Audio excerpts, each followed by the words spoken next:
हाय दोस्तों, कैसे हो। नमस्कार। फिर से आपका मेरा इस जहां का स्वागत है आपके मेरे इस जहां के प्यारे से चैनल 10th फेल में। मैं लोकेश चौहान अपन आज पढ़ने वाले हैं एसिड। एसिड क्या है, आज पूरे एसिड को कवर करना है। एसिड से आपके नंबर नहीं कटेंगे। आज हम इसके बारे में डिस्कशन करके प्रूफ हो जाएगा। तो पेन कॉपी लेके हो जाओ तैयार, क्योंकि हमको है अपने माँ बाप से प्यार, क्योंकि किताबों ने हमको दिया है अच्छे संस्कार। ठीक है, तो है आपका एसिड, ये है आपका अम्ल। तो अम्ल के बारे में पढ़ेंगे, अपन चर्चा करेंगे। चर्चा स्टार्ट करते हैं। अम्ल स्वाद में कैसे होते हैं, टेस्ट में ये कैसे होते हैं, खट्टे होते हैं। ठीक है, टेस्ट में कैसे होंगे, ये थोड़े से खट्टे होंगे, पहला पॉइंट। दूसरा, ठीक है, ये है हमेशा H प्लस आयन। ठीक है, H प्लस आयन निकालते हैं, ये हमेशा H प्लस आयन। ठीक है, पानी में लिखो, इसमें क्या लिखोगे, पानी में है ना, अम्ल हमेशा H प्लस आयन निकालते हैं। ठीक है, यह हमेशा H प्लस आयन रिलीज करते हैं वाटर में। ठीक है, याद रखो। तीसरा, यह इसको अनीला क्यों कहते हैं, अनीला इसलिए कहते हैं क्योंकि अम्ल नीले लिटमस को लाल कर देता है।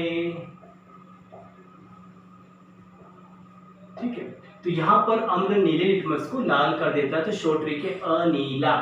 ठीक है, अनीला। Good, very good. दूसरा देखो, अम्ल विद्युत के चालक होते हैं बच्चों। और समझते हो ना, विद्युत के चालक, करंट आता है। ठीक है, खट्टों से अम्ल विद्युत के चालक होते हैं। आपने देखा होगा कई लोग होते होंगे जो संतरे नींबू से आग या बल्ब, छोटे बल्बों को जला देते हैं, तो ये विद्युत के चालक होते हैं। ठीक है, दूसरा, अम्ल। ठीक है, अम्ल हो गया आपका यौगिक। ठीक है, अब यहां से अम्ल जब धातु से रिएक्शंस करते हैं तो हमेशा लवण बनाते हैं। और कौन सी गैस निकलती है, और निकलती है हाइड्रोजन गैस निकलती है। तो जब भी कोई भी अम्ल धातु से रिएक्शंस करेगा, याद रखना, तो हमेशा लवण बनेगा और हाइड्रोजन गैस निकलेगी। ठीक है, इसका एग्जाम्पल देखो, हम यूज कर रहे हैं यहाँ पर खनिज अम्ल, स्ट्रॉन्ग एसिड, धातु यूज कर ली हमने यहाँ पर सोडियम, कुछ भी ले लो। तो यहाँ बनेगा आपका नमक NaCl, और कौन सी गैस निकलेगी आपकी, हाइड्रोजन। ये इसका एग्जाम्पल हो गया।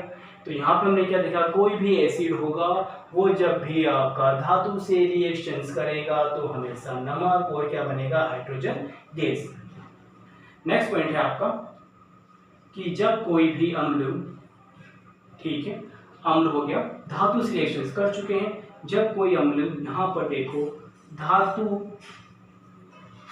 कार्बोनेट, जब कोई भी एसिड धातु कार्बोनेट से रिएक्शंस करेगा तो लवण बनेगा और CO2 निकलेगा और बनेगा आपका जल। ठीक है, अम्ल धातु कार्बोनेट से रिएक्शन करेगा तो हमेशा क्या बनेगा, लवण और कार्बन डाइऑक्साइड और जल बनेगा। इसको उतारो, यहाँ तक उतार लीजिए, मैं इसका एग्जांपल आपको समझाता हूँ। क्या है बच्चे, जितने भी एसिड होते हैं स्वाद में एकदम खट्टे होते हैं, शोर होते हैं, SOUR, शोर। ठीक है, दूसरा, जितने भी एसिड होंगे वाटर सॉल्यूशन में H प्लस आयन देते हैं, H प्लस आयन देते हैं। ठीक है, तीसरा, जितने भी एसिड होते हैं ये विद्युत के क्या होते हैं, चालक होते हैं। फिर नेक्स्ट था आपका अनीला, ये नीले लिटमस को लाल में चेंज कर देते हैं। और जब भी कोई भी एसिड धातु से प्यार मोहब्बत करेगा तो हमेशा लवण बनाएगा और हाइड्रोजन जैसे बच्चे उत्पन्न करेगा। याद रखना, लास्ट जब भी कोई अम्ल धातु कार्बोनेट से रिएक्शन करेगा तो लवण, कार्बन डाइऑक्साइड और जल निकलेगा। ठीक है, इतना उतारो, फिर इसको मैं समझाता हूँ इसके मिटाने के बाद। तो उतार लीजिए, ठीक है, समझते हैं। ठीक है, जान जान ढूंढता फिर रहा हूँ तुम्हें रात दिन, मैं यहाँ से वहाँ। हो गया। मुझको आवाज दो, भग गए हो कहाँ, जाने जा। तो देखो कोई भी हमने धातु का आपने सेलेक्शन करता है तो लवण हो ये बना। इससे एग्जांपल देखते हैं यहाँ पर, ठीक है। इसको दोबारा देखना पड़ेगा, ठीक है। तो जब भी कोई अम्ल धातु कार्बोनेट से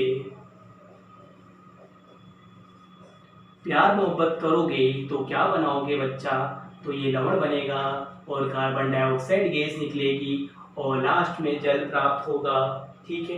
ये है आपकी अभिक्रिया। इसमें एक और चीज याद रखो आप कि यदि अम्ल के साथ धातु कार्बोनेट तो है और बिचुआ में क्या आ गया, बिचुआ में आ गया है यदि हाइड्रोजन आ जाएगा बीच में और कार्बोनेट भी रहेगा तो भी दिक्कत की बात नहीं है, तो भी आपका लवण कार्बन डाइऑक्साइड और क्या बनेगा, जल, ठीक है। याद रखना कोई भी एसिड होगा चाहे वो धातु कार्बोनेट हो या फिर धातु हाइड्रोजन कार्बोनेट हो, उसमें हमेशा लवण कार्बन डाइऑक्साइड और क्या बनाएगा, जल बनाएगा। अब देखो यहाँ पर कार्बन डाइऑक्साइड गैस निकल रही है और कार्बन डाइऑक्साइड गैस निकल रही है और इस गैस का एग्जांपल समझते हैं क्या। हम ले लो ऐसे, हम ले लिया अपने धातु कार्बोनेट, धातु कार्बोनेट हमने CO3 ले लिया तो क्या बनेगा, वही बनेगा NaCl। ये टूटेगा ब्रेक होगा Na+ CO3- में, ये भी टूटेगा H+ Cl- में। प्यास पास वाले पड़ोसी आपस में प्यार मोहब्बत कर लेंगे और NaCl बन जाएगा और दूर वाले पतली गली से मतलब कार्बन डाइऑक्साइड और जल के रूप में निकल जाएंगे, ठीक है। तो ये रिएक्शन है आपकी, जब भी कोई एसिड धातु कार्बोनेट से रिएक्शंस करेगा तो ये लवण कार्बन डाइऑक्साइड और जल बनाएगा। अब एक क्वेश्चन होता है यहाँ पर कि जो कार्बन ऑक्साइड जो गैस है ये क्या आपकी इनविजिबल दिखाई देती नहीं है, तो इसको समझने के लिए जो प्रोसेस हो रहा है, इस प्रोसेस में जो निकल रही है कार्बन डाइऑक्साइड गैस, इस गैस को जब चूने के पानी के अंदर प्रवाहित किया जाता है तो चूने का पानी मिल्की वाइट एकदम वाइट हो जाता है। तो इससे प्रूव हो जाता है कि निकलने वाली गैस कौन सी है, CO2। मतलब CO2 की प्रॉपर्टी होती है, इसकी प्रॉपर्टी क्या होती है कि जब भी इसे चूने के पानी में डालेंगे तो ये क्या होगा, इसको एकदम वाइट कर देगी। अधिक मात्रा में डालोगे तो वापस इसको जैसा पहले था स्वच्छ साफ सुथरा वैसा बना देगी। तो ये इसके बाद आप बना के लिख सकते हो इसके अंदर, ठीक है। हुआ क्लियर, ठीक है। इसके लिए इसमें बुक में आपको एक इन्होंने एक्सपेरिमेंट करके दे रखा है और इसमें समझा रखा है कैसे क्या हो रहा है, तो वही है, ठीक है। तो इसमें हुई कि आपने इन्होंने क्या किया, एक बीकर यूज किया, उस बीकर में हमने सब ले लिया है, क्या क्या ले लिया है, सोडियम कार्बोनेट ले लिया है, थोड़ा सा हमने जो भी है सोडियम कार्बोनेट सॉलिड फॉर्म में, और आपने एसिड ले लिया है। तो जब यहाँ पे रिएक्शन हो रही है, रिएक्शन में कौन सी गैस निकल रही है, रिएक्शन में यदि निकलती है कार्बन डाइऑक्साइड गैस, इस कार्बन डाइऑक्साइड गैस को यदि हम चूने के पानी में, यहाँ पर हमने चूने का पानी यूज किया है तो चूने के पानी में डालेंगे इस गैस को, तो चूने का पानी कैसा हो जाएगा, सफेद हो जाएगा। क्या हो जाएगा, चूने का पानी कैसा हो जाएगा, सफेद हो जाएगा। ये बीकर है, बीकर को यहाँ स्टैंड से लगा दिया है, जोड़ दिया है, और यहाँ पर अंदर हमने कांच में सोडियम कार्बोनेट HCl यूज किया है, इसको कोर्ड से इसको जोड़ दिया है, और यहाँ से जो हाइड्रोजन कार्बन डाइऑक्साइड गैस निकल रही है उस गैस को हमने दूसरे कांच के टेस्ट ट्यूब में, कांच की नली में हमने चूने के पानी में जब इस गैस को प्रवाहित करते हैं तो हमें ये सफेद रंग का प्राप्त होगा। यदि हम और मात्रा में गैस को प्रवाहित करेंगे तो ये वापस क्या हो जाएगा, स्वच्छ और साफ सुथरा हो जाएगा, ठीक है। यह है इसकी रिएक्शन, ठीक है, ठीक है। हुआ क्लियर, तो इसको उतार लीजिए, ठीक है। अब ये कार्बन डाइऑक्साइड गैस है तो इसकी रिएक्शन अपन कराते हैं चूने के पानी से, तो जगह तो है नहीं तो कहाँ पे कराएं अपन, तो जब भी अपन चूने के पानी से रिएक्शंस कराएंगे तो इसको थोड़ा सा मिटाना पड़ेगा, तो इसको पहले आप उतार लीजिए फिर इसको अपन कर लें, ठीक है। इसको उतार लीजिए, ठीक है।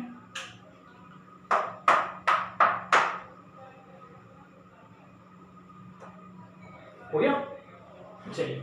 तो याद है जितने भी धातु होंगे, धातु का हाइड्रोकार्बोनेट हमसे क्या रखिए लवण और कार्बन डाइऑक्साइड और जल बनाते हैं। याद रखो ये इसका एग्जांपल हो गया, एग्जाम में चित्र बना देना। ठीक है, चलो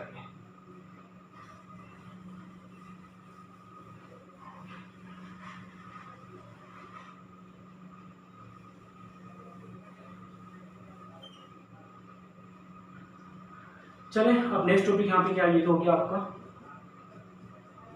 और इसको जो आपका कार्बन डाइऑक्साइड गैस की रिएक्शन तो यहाँ पे उतना इंपॉर्टेंट है नहीं, ठीक है, बट आप इतना लिखें तो भी आपको चलेगा। ठीक है, इसमें कुछ नहीं करना, जब आप चाहते हो देख लो इसको भी। क्या है, हमने जो चूल्हे का पानी था उसमें अपन कार्बन डाइऑक्साइड गैस फ्लो की, तो क्या होगा आपको हमें कैल्शियम कार्बोनेट प्राप्त होगा।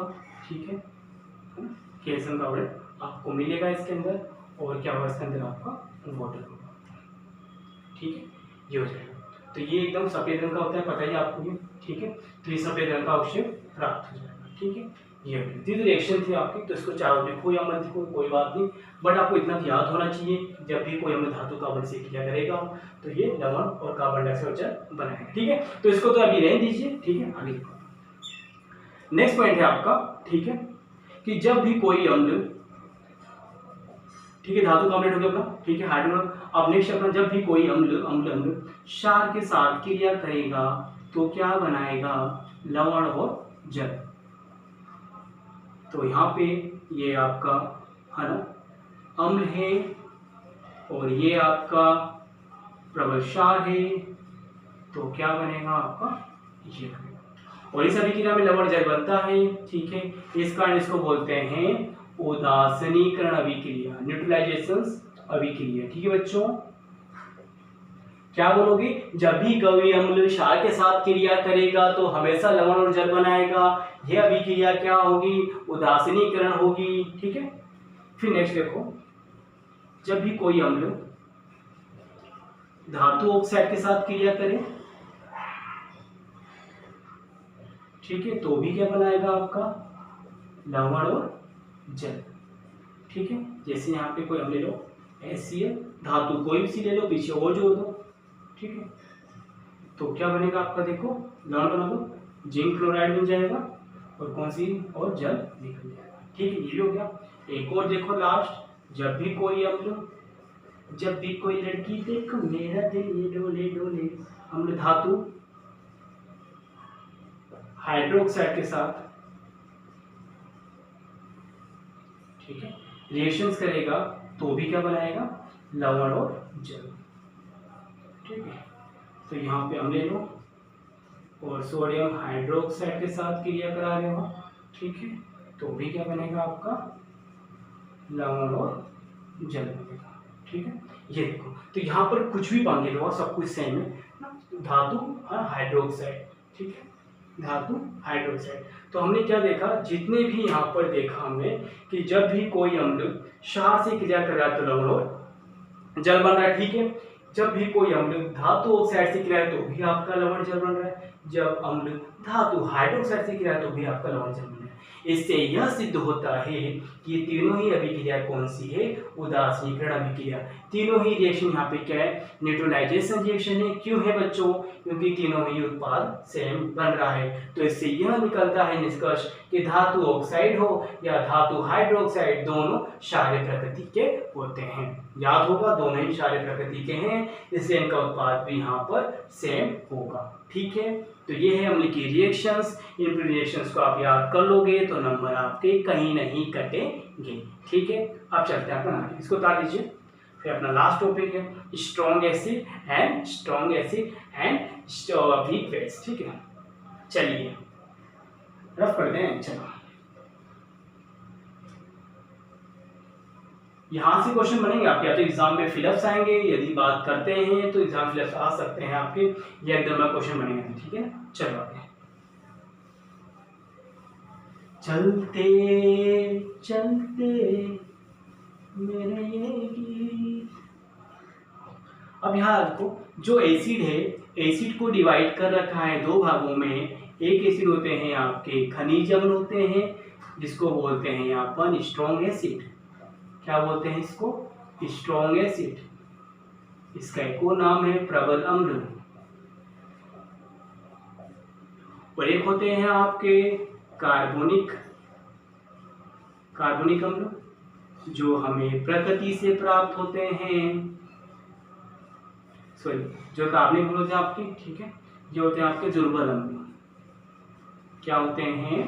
दुर्बल अम्ल होते हैं, ठीक है। खनिज अम्ल आपके प्रबल होंगे, ये क्या होंगे? दुर्बल होंगे। आप सब समझे क्या होते हैं? प्रबल अम्ल किसे कहते हैं बच्चों? प्रबल अम्ल वो अम्ल होंगे जो किसी भी वाटर सॉल्यूशन में H+ आयन को आसानी से त्याग देते हैं, ठीक है। इसमें H+ आयन को आसानी से रिलीज कर देते हैं या आसानी से ये टूट जाते हैं, अपघटित हो जाते हैं, इनको बोलते हैं प्रबल अम्ल। दुर्बल अम्ल वो अम्ल होंगे जो आसानी से टूट नहीं पाते हैं या टूटने में समय लगता है, वो होंगे आपके दुर्बल अम्ल होंगे। समय के अंदर आसानी टूट नहीं पाते, आसानी से H+ आयन रिलीज नहीं कर पाते, ठीक है। ये H+ आयन आसानी से रिलीज नहीं कर पाते किसी भी सॉल्यूशन में, तो इस कारण ये दुर्बल अम्ल होंगे। और ये थोड़ा सा शीघ्रता से आसानी से किसी भी वाटर सॉल्यूशन में घुल जाते हैं, तो ये आपके प्रबल अम्ल होंगे, ठीक है। इसके एग्जाम्पल क्या क्या है? HCl है, H2SO4 है और HNO3 है, ठीक है। एग्जाम्पल याद रखना, काफ़ी इंपॉर्टेंट हो सकता है एग्जाम के लिए। और इसके एग्जाम्पल याद रखो। कार्बनिक अम्ल दुर्बल वो होते हैं जो पूर्ण रूप से आयनित नहीं हो पाते हैं। इसमें देखो वो ही आएंगे आपके जो आपके नींबू में पाया जाता है, संतरे में पाए जाते हैं, जितने भी पादप जंतु में मिलने वाले जितने भी अम्ल होंगे सब क्या होंगे? दुर्बल अम्ल होंगे। आप सबके नाम लिख सकते हो यहाँ पर, चाहो तो लिख लो यहाँ पर एसिटिक एसिड, एसिटिक अम्ल, ठीक है, साइट्रिक एसिड। तो ऐसे बहुत सारे एसिड हैं जो पादप और जंतु में पाए जाते हैं, ठीक है। तो ये है आपका एसिड कंप्लीट हो गया है। थोड़ा ध्यान रखना, थोड़े से लॉजिक क्वेश्चन यहाँ से बन सकते हैं, तो इसको ढंग से पढ़ लें, ठीक है। बाय।